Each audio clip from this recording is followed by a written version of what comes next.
Chapter 1: The Reptilian Brain. The ancient engine of survival. Imagine a split second before danger strikes. Your body reacts faster than your mind can think. That is the reptilian brain in action. It doesn't debate. It doesn't negotiate. It doesn't ask permission. It just decides for you in milliseconds. Structure and function expanded, composed of the brainstem, basal ganglia, and parts of the cerebellum. Controls automatic survival functions, heartbeat, breathing, posture, reflexes. Manages territory, aggression, dominance, sexual impulses, feeding, basic threat detection. Operates instantly. Pre-conscious, pre-rational, pre-ethical, prioritizes survival above all, even if you consciously think otherwise.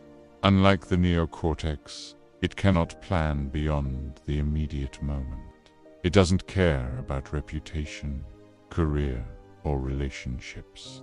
It reacts to patterns, movement, tone, threat, with a speed your rational mind cannot match. Reactions and emotions expanded detects threat instantly, activating fight, flight, or freeze. Triggers anger, territoriality, dominance drives, sexual urgency, forms the base of habitual behaviors, procedural memory, rituals, determines your baseline energy level and instinctive attentional focus. Practical examples expanded, jumping back from a moving car or avoiding sudden obstacles, feeling instinctive anger or territoriality in social situations. Immediate sexual or reproductive cues, triggering desire before reasoning. Early morning stress response to unexpected sounds, lights, or smells. Pure survival instinct. Key insight: the reptilian brain is fast, unconscious, efficient, but inflexible. Rationality cannot suppress it in the heat of the moment. The tools you have: environmental design, preconditioning, and repeated habituation. Think of it as a high-performance engine with no brakes. It gives energy and speed, but you need careful steering to avoid crash. Chapter 2: The Limbic System. The emotional processor above the reptilian engine sits a highly charged emotional system. The limbic brain doesn't just react. It evaluates, stores, and predicts, translating experience into feelings, motivations, and memory, shaping your perception of reality itself. Structure and function expanded, includes amygdala, hippocampus, hypothalamus, nucleus, accumbens, cingulate cortex. Governs emotions, reward, motivation, memory formation, stress responses, filters incoming events. Is this beneficial, threatening, rewarding, socially relevant? Creates emotional context for memory. So events are remembered not neutrally, but with valence, good or bad. Reactions and emotions expanded amygdala, rapid threat detection, fear, aggression, fight or flight amplification. Hippocampus, contextual memory, connecting place, time, and emotion to events. Nucleus accumbens, reward anticipation, craving, addiction reinforcement. Hypothalamus, regulates hormones, stress, hunger, thirst, turning environment into internal states.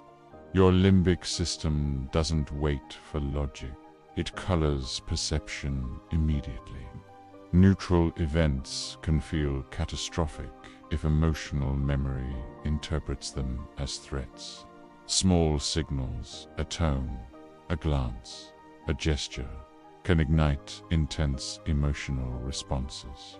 How we interpret situations, expanded emotional memory dominates perceptions. Anxiety, excitement, fear, and desire shape the lens through which reality is filtered. Logical reasoning is often post hoc explanation. You justify feelings after action. Example, someone laughs during your speech. Limbic interprets. Am I being judged? Biological reaction, flush, heart racing. Rational mind. They might just be amused. Usually, the limbic dominates.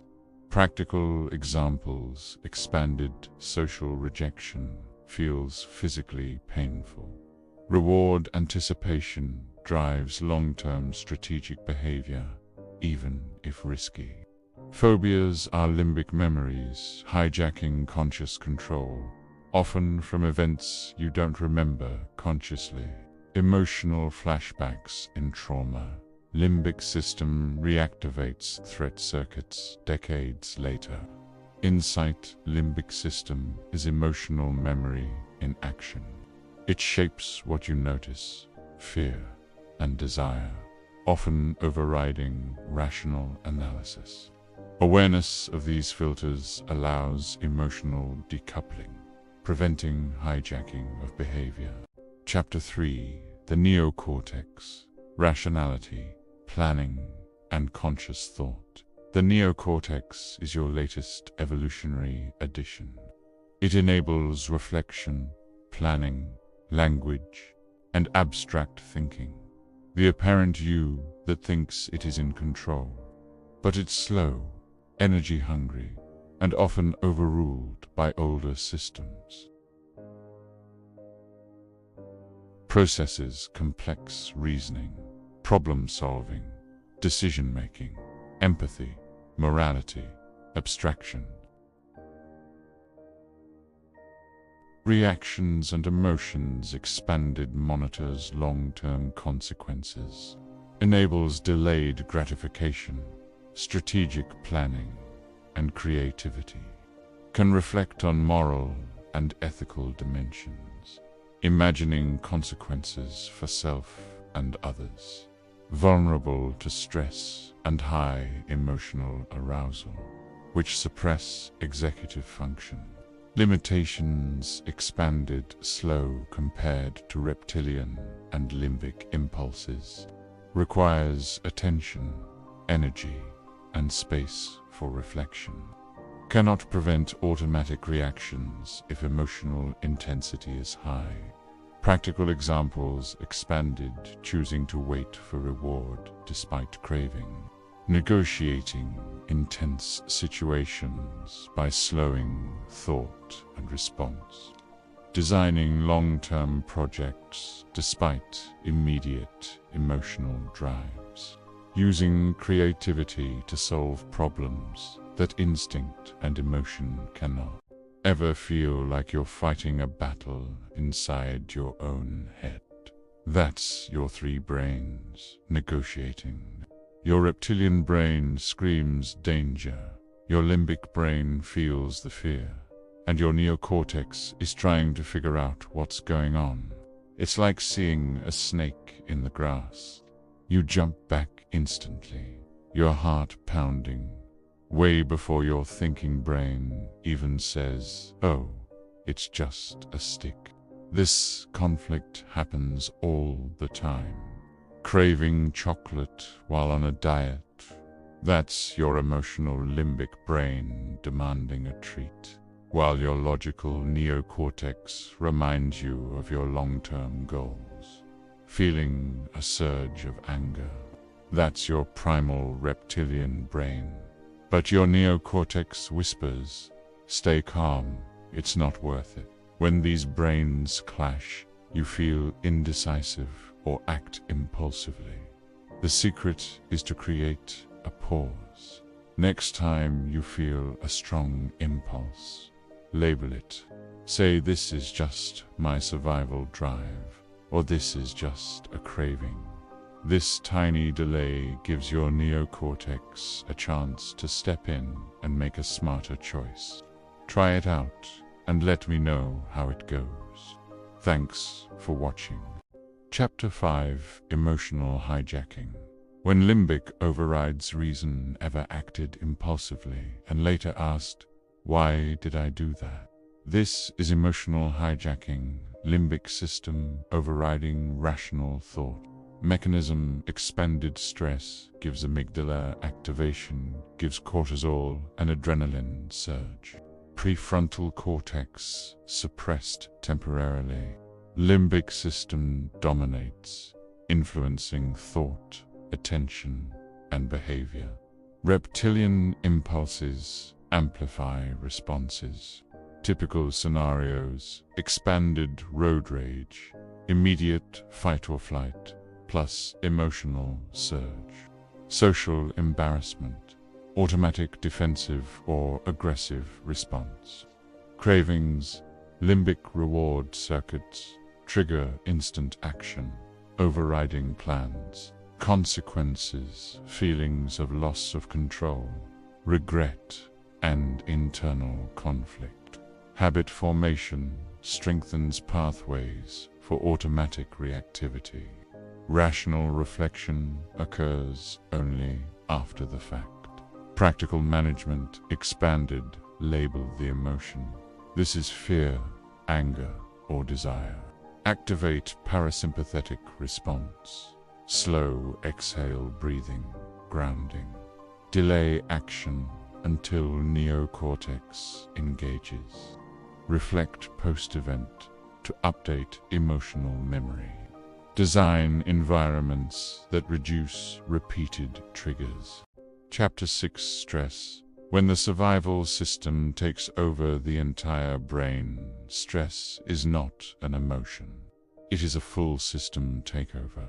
When stress activates, the hierarchy of your brain changes. The neocortex, your strategic center, is deprioritized. The limbic system accelerates. The reptilian system tightens control. You don't become irrational. You become optimized for survival. The biological cascade: a perceived threat, physical, social, financial, activates the amygdala. The amygdala signals the hypothalamus. The hypothalamus activates the HPA axis, hypothalamic pituitary adrenal axis. Cortisol and adrenaline are released. Heart rate increases. Blood shifts to large muscles. Digestion slows. Fine motor control decreases. The body prepares for action. Meanwhile, prefrontal cortex activity decreases. Working memory shrinks. Cognitive flexibility drops. Black and white thinking increases. This is not weakness. It is design. Under threat, complexity is inefficient. Acute versus chronic stress. Acute stress is adaptive. Chronic stress rewires the system. If cortisol remains elevated, amygdala becomes hyperreactive. Hippocampus memory contextualizer shrinks in efficiency. Prefrontal regulation weakens. Threat perception generalizes. You begin seeing danger where none exists. Neutral emails feel hostile. Silence feels like rejection. Delays feel like failure. The brain becomes prediction biased toward threat. What triggers the stress system? The reptilian brain reacts to sudden movement, loud sounds, physical proximity, invasion.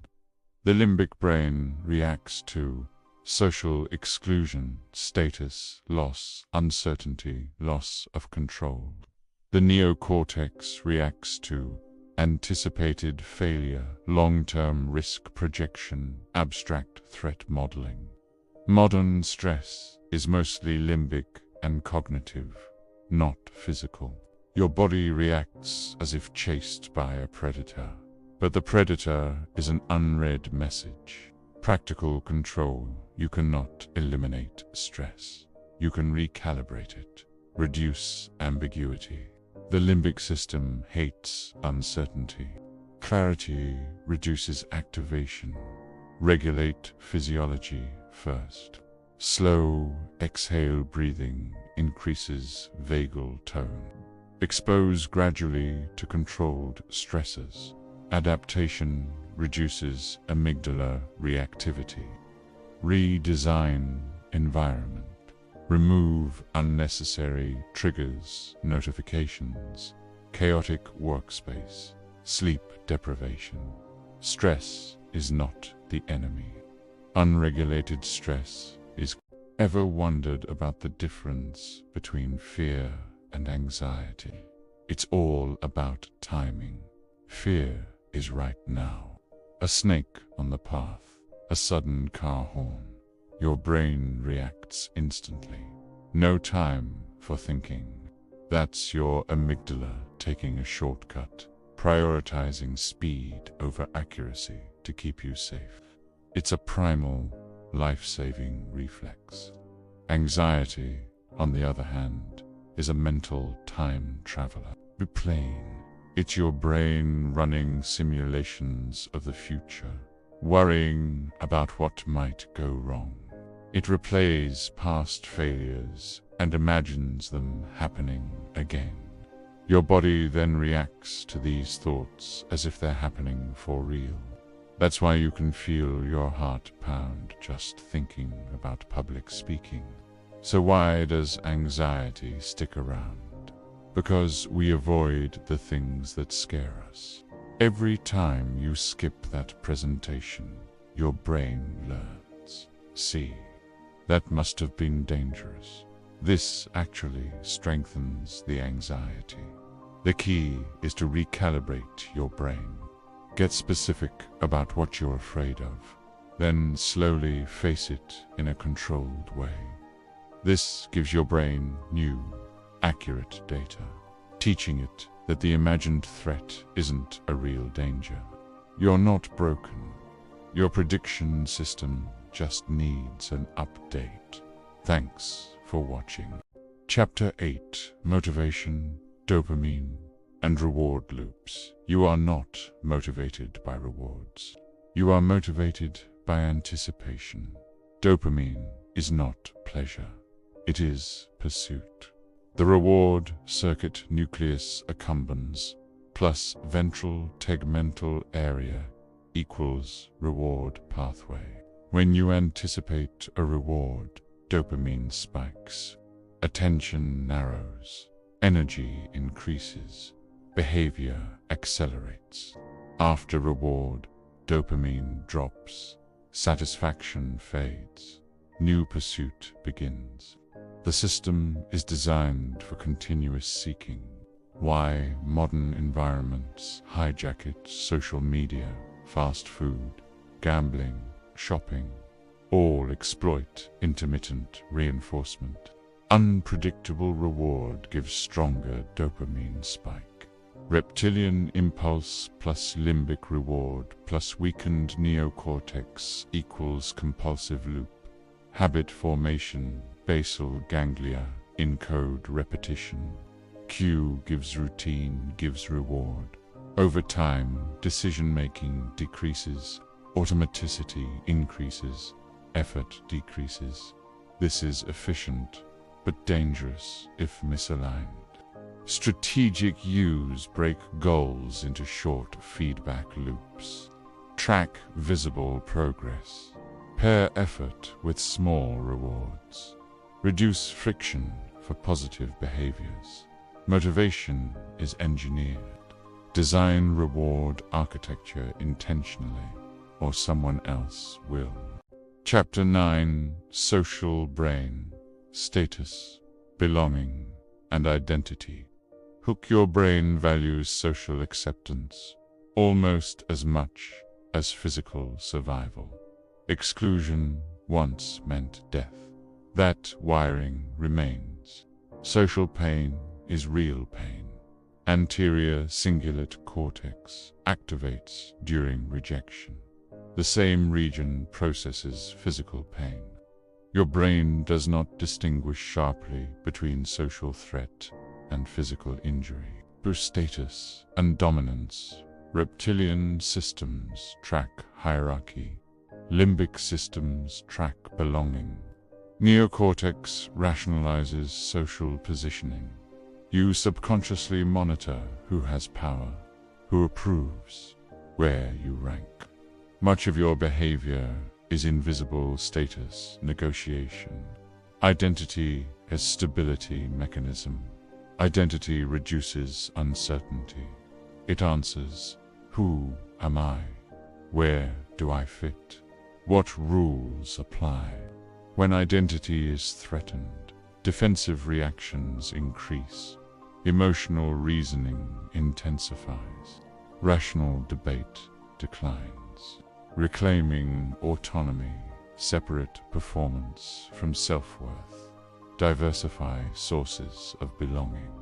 Define internal standards rather than external validation.